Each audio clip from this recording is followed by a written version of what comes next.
আমরা পাঠাচ্ছি শ্রমিক, তারা পাঠাচ্ছে তার সুপারভাইজার, এবং একজন সুপারভাইজারের বেতন দেখা যায় 3-4 জন শ্রমিকের সমান বেতন। আমাদের রেমিটেন্স প্রবাহ যদি বাড়াতে হয় শুধু সংখ্যার উপর ভিত্তি করে, মানে সংখ্যার উপর আমি 1 লক্ষ পাঠিয়েছি এইটাই, এর মাধ্যমেই যে আমাদের শুধু রেমিটেন্স বৃদ্ধি হবে তা না। আমি কি কোয়ালিটি লেবার পাঠাতে পারছি কি না। আমি জানি যে প্রতিবেশী রাষ্ট্র তারা মধ্যপ্রাচ্যকে যখন লেবার পাঠায় তারা আরবি শিক্ষা দিয়ে পাঠায়।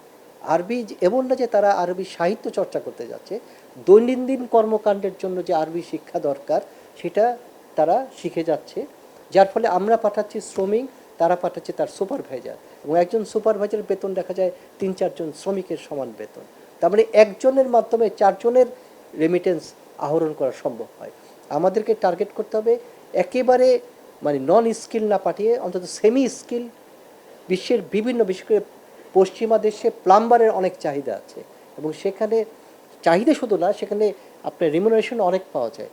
আমরা পেশা ফিক্সড করতে পারি যে আমরা এই পেশার লোক বিদেশে পাঠাবো, সেখানে আমাদের বেসিক টেকনিক্যাল নো হাউগুলি তাদেরকে শিক্ষা দিব, এবং টার্গেট শুধু মিডল ইস্ট ভিত্তিক থেকে শিফট করে ফেলতে হবে।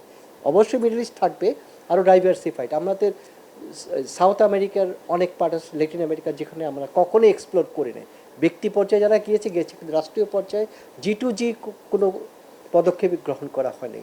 ইউরোপের আমরা দেখছি যে শীতপ্রধান মহাদেশ এখন গ্রীষ্মপ্রধান মহাদেশে পরিণত হচ্ছে, সেখানে এখন এসি লাগানোর চেষ্টা করছে, ফ্যান। আমরা তো এসি মিস্ত্রি পাঠাতে পারি।